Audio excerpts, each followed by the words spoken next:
Assalamualaikum teman-teman. Mari lagi di channel kita. Let's go. Kita jalan-jalan, jalan-jalan, dan jalan-jalan. Dari Abdullah bin Abbas ini bahwa tidak semua larangan dalam tawaf dihukumi sama seperti larangan dalam sholat. Apa saja? Ya, dalam sholat kita boleh nggak minum? Nggak boleh ya. Tapi kita lagi tawaf, ya kita karena haus sekali maka minum terus jalan lagi. Para ulama membolehkan kami. Tapi kemudian mana yang selamat, ya, mana yang paling menyelamatkan kita jika dibandingkan harus ragu-ragu di antara pendapat yang membolehkan dan pendapat yang tidak membolehkan? Tentunya bahwa beribadah kita pada saat yang dinyatakan itu seperti sholat, memang kita lebih baik punya wudu, ya itu lebih baik bisa mendatangkan kekhusyuan kita ketika kita lagi tawaf. Baik. Yang kedua, menutup aurat, ya menutup aurat.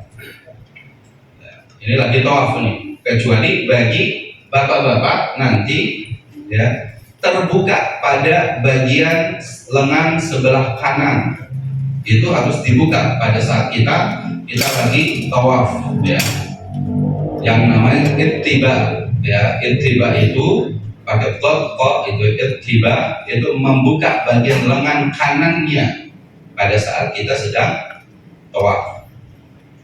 Yang lainnya itu dihukumi sama, kita tetap harus menutup aurat. Baik. Sekarang sunnah-sunnah dalam tawaf. Menjadikan kain ihram di bawah ketiak kanan dan ujungnya di pundak kiri, yaitu ittiba tadi, itu ya dipakaikan dan bagian lengan kanan itu terbuka. Selanjutnya, menghadap Hajar Aswad seraya mengangkat kedua tangan kita dan membaca Bismillah, Allahu Akbar. Jadi ketika kita nanti akan mulai tawaf, maka sejajarkan sebelah kiri kita itu adalah pojokan atau satu rukun Hajar Aswad. Maka ada 3 cara. Yang pertama, kita boleh mencium Hajar Aswad terlebih dahulu jika itu memungkinkan. Atau yang kedua, menempelkan tangan kita di Hajar Aswad jika itu juga memungkinkan. Kalau tidak, maka yang ketiga, ambil angkat tangan kita, isyaratkan Bismillah, Allahu Akbar. Karena tangan kita tidak menempel ke Hajar Aswad, cukup memberikan isyarat, maka tidak perlu dicium tangan kita. Kecuali tangan kita menempel di Hajar Aswad, baru disunahkan untuk dicium tangan kita. Gitu ya, bisa dipahami ini sifat untuk yang menghadap Hajar Aswad. Jadi kita hadapkan Bismillah, Allahu Akbar, lalu kemudian mulai tawaf. Baik, berikutnya. Ini yang ketiga, harus diingat, tapi khusus pada bapak-bapak. Lari-lari kecil pada 3 putaran pertama. Tawaf itu kan 7 putaran. 3 putaran pertama, ya itu lari-lari kecil. Jadi bukan jalan, bukan begini, tapi lari-lari kecil, gitu ya.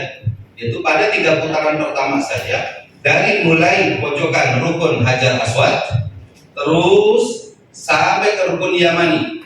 Rukun Yamani itu satu pojokan sebelum Hajar Aswad. Setelah di rukun Yamani berhenti, baca doa Rabbana atina fid dunya hasanah wa fil akhirati hasanah wa qina adzabannar. Sampai itu rukun Hajar Aswad lagi. Angkat tangan lagi. Bismillah, Allahu Akbar, lari lagi. Sampai begitu juga yang kedua, nyampe lagi rukun Hajar Aswad, angkat lagi Bismillah, Allahu Akbar. Untuk yang ketiga, lari lagi. Yang keempat, 5, 6, dan 7 baru jalan biasa. Itu kalau bapak-bapak. Tapi ibu-ibu jalan biasa, tidak disunahkan lari-lari. Untuk ibu-ibu tidak disunahkan lari-lari. Misalkan padat banget, ya udah sifatnya saja. Kesannya jangan mengalah pada keadaan, gitu ya. Keadaannya padat, itu nggak bisa, ya udah lari-lari di tempat, gitu. Lari-lari di tempat untuk dapetin sunnah. Ya, baik, lanjut. Tidak memutus putaran tawaf. Tidak memutus putaran tawaf. Artinya apa? Tawaf itu terus memutar, ya. Jadi jangan sampai karena ingin memutus, misalkan tadinya kita agak jauh putarannya gitu ya, lalu kemudian karena ingin cepat kita longgar sebelah kiri depan kita, langsung kita menghadap ke Ka'bah untuk lebih cepat. Jadi hindari itu, ikuti aja terus gitu ya, itu mengikuti.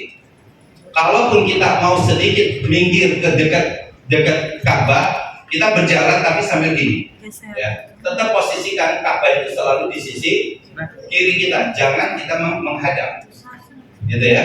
Karena kalau kita menghadap, kita akan memutus, ya, memutus orang yang sedang tawaf dan apa gitu ya, seperti itu. Jadi kita minggir aja terus begini, jadi kita agak minggir terus, gitu ya. Itu seperti itu. Tidak memutus. Terus memperbanyak doa dan zikir. Karena isi daripada ibadah umroh ini sebenarnya perbanyak Bapak dan Ibu itu zikir, wirid-wirid kita itu diperbanyak. Ya, perbanyak baca zikir dan doa. Doa siapkan sebanyak-banyaknya, gitu ya. Wirid kita, zikir kita perbanyak, karena itulah saat-saat dimana Allah cinta kepada kita. Terutama perbanyak kalimat yang dicintai oleh Allah. Ahabbul kalami ilallah subhanallah walhamdulillah wa la ilaha illallah Allahu akbar. Itu diperbanyak. Atau kalimatani khafifatani indal lisan saqilatani fil mizan habibatani ilar rahman. Ada dua kalimat yang dicintai, yang mudah diucapkan oleh lisan, ringan diucapkan oleh lisan, berat dalam timbangan kita, dan dicintai oleh Allah yang Maha Rahman. Subhanallah wa bihamdi subhanallahil azim. Kalimat itulah yang harus diperbanyak oleh kita. Atau istighfar, kita perbanyak mengucapkan istighfar. Pokoknya zikir, wirid, gitu ya, doa apa saja. Ya, boleh nggak dalam kita tawaf menggunakan doa pakai bahasa Indonesia? Boleh. Boleh nggak kita dalam sedang tawaf sambil membaca Al-Quran? Boleh. Sambil murojaah hafalan kita? Boleh. Itu silakan. Hanya jangan lupa pada saat di rukun Yamani sampai Hajar Aswad, doa sapu jagatnya itu harus dibaca. Rabbana atina fid dunya hasanah wa fil akhirati hasanah wa qina adzaban. Ada sebagian orang begini, Ustaz, masa sih jauh-jauh kita ya, jauh-jauh dari Indonesia menuju ke Mekah, ke Masjidil Haram, masa baca doanya tuh Rabbana atina fid dunya hasanah wa fil akhirati hasanah wa qina adzaban. Sebenarnya doa itu sangat pamungkas sekali. Kalau kita mau memahami maknanya, coba misalnya kita artikan ya, Rabbana, duhai Rabb kami, atina, berikanlah kepada kami di dunia ini hasanah, kebaikan. Apa kebaikan di dunia? Umur panjang dalam kebaikan, rizki yang melimpah ruah untuk kita, pasangan yang soleh, anak-anak yang soleh dan solihah, tetangga yang baik. Itu namanya atina di dunia hasanah. Karena kata Rasul ketika menjelaskan tentang kebaikan dunia itu kan pada 4 hal. Bapak dan Ibu kalau ingin dunia Ibu, Bapak dan Ibu itu baik, itu coba perhatikan pada 4 hal. 1, pasangan kita saleh atau salihah. Yang kedua, punya rumah yang luas yang nyaman di tempat tinggali. Yang ketiga, punya kendaraan yang nyaman untuk kita kendarai. Yang keempat, punya tetangga yang baik. Itu atina fi dunya hasanah. Punya pasangan yang saleh dan salihah, punya rumah luas yang nyaman ditempati oleh kita, punya kendaraan yang nyaman untuk kita kendarai tidak mogokkan. Yang keempat, punya tetangga yang baik. Bapak keluarganya soleh, rumahnya luas, kendaraannya bagus, tetangganya rese, bahagia nggak? Nggak bahagia. Tetangganya sering gangguin, ya kan? Ini mengganggu kesolehan kita, kebahagiaan kita. Maka ketika Rabbana atina fid dunya hasanah ini benar-benar kita doa itu. Ya Allah, berikanlah kepada kami kesolehan pada pasangan kita, pada keluarga kita dan lainnya. Ya Allah, berikan kepada kami ya kemudahan untuk bisa rumah-rumah sekarang itu tipenya 36 masih sempit. Ya Allah, berikan tipe yang 48 lah. Cuma 1 lantai, berikan 2 lantai ya Rabb. Mobil saya udah lama Ustaz 10 tahun gitu ya, minta kepada Allah. Ya, minta kepada Allah. Apa saja itu masuk dalam kategori atina fid dunya hasanah. Yuk kita masuk pada kalimat wa fil akhirati hasanah. Dan berikanlah kebaikan kita di akhirat. Kebaikan di akhirat itu, kebaikan di gerbang akhirat itu kita baik. Yaitu dalam kubur kita ditanya malaikat mungkar dan nakir bisa jawab, ya kan? Kubur kita dilapangkan seluas apa sejauh mata memandang. Kuburan kita diberikan cahaya dari cahaya surga Allah Subhanahu wa Ta'ala. Pakaian kita diberikan pakaian yang baunya wangi dari aroma surga. Kemudian apa? Kita diistirahatkan di dalam kubur itu seperti tidurnya pengantin. Kata Rasul, "Nam kanu matil arus." Tidurlah kamu seperti tidurnya pengantin. Tidurnya pengantin itu bahagia, meskipun uang walimahannya masih utang. Ya, uang walimahannya masih utang, tapi uang pengantin itu aman kalau tidur. Ya kan? Dia enam kanu matil arus. Ya. Nanti ketika dibangkitkan dari kubur, kita dalam keadaan benar-benar kita ini orang yang soleh. Ketika kita melewati ya atau dikumpulkan ke mahsyar, kita diizinkan minum dari telaga Rasulullah SAW. Kita diberikan kesempatan oleh Allah, diberikan kemudahan mengambil catatan amal kita pakai tangan kanan kita. Fa'amma man utiya kitabahu biyaminihi fasawfa yuhasabu hisaban yasira. Pada saat amal kita ditimbang, timbangan kebaikannya luar biasa beratnya. Pada saat kita melewati sirat, kita itu diberikan keselamatan melewati sirat sampai kita masuk ke surga Allah Subhanahu wa Ta'ala. Itu wafil akhirati hasanah. Bahkan bonusnya apa? Waqina adzabannar. Waqina adzabannar. Ya Allah, jagalah kami dari api neraka. Jadi tidak boleh sembarangan kita memanai kalimat Rabbana atina fid dunya hasanah itu. Kalau kita khusyuk berdoa itu dan ada pendalaman dari diri kita, yakin Bapak dan Ibu membaca doa itu pasti penuh dengan kekhusyukan. Ya, itu dibaca pada saat kita berada di rukun yamani sampai hajar aswad. Angkat tangan kita di situ. Rabbana atina fid dunya hasanah wa fil akhirati hasanah wa qina adzabannar. Ya, penuh kekhusyuan, penuh dengan apa? Penuh dengan penghayatan membaca doa ini penting. Ya, itu kita perbanyak doa dan zikir. Ya, baik, lanjut.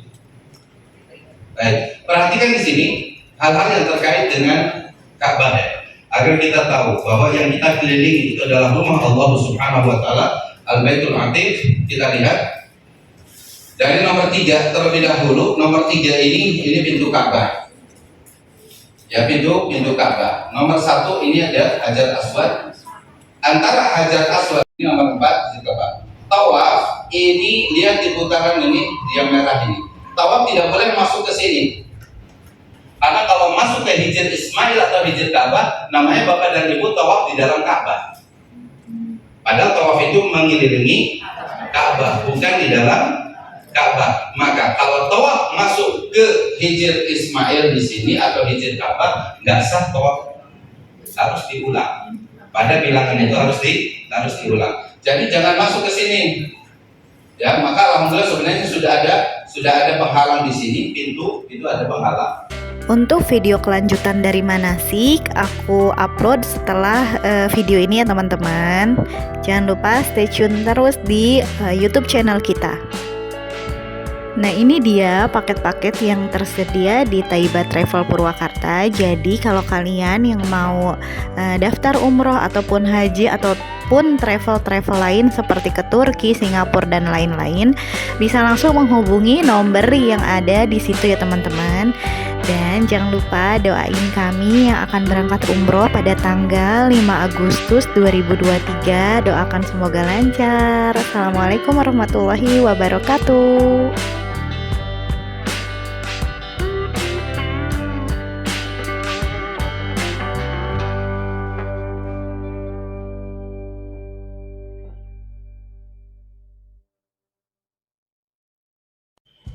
Thank you for watching. Don't forget to subscribe, like, comment, and share. Assalamualaikum.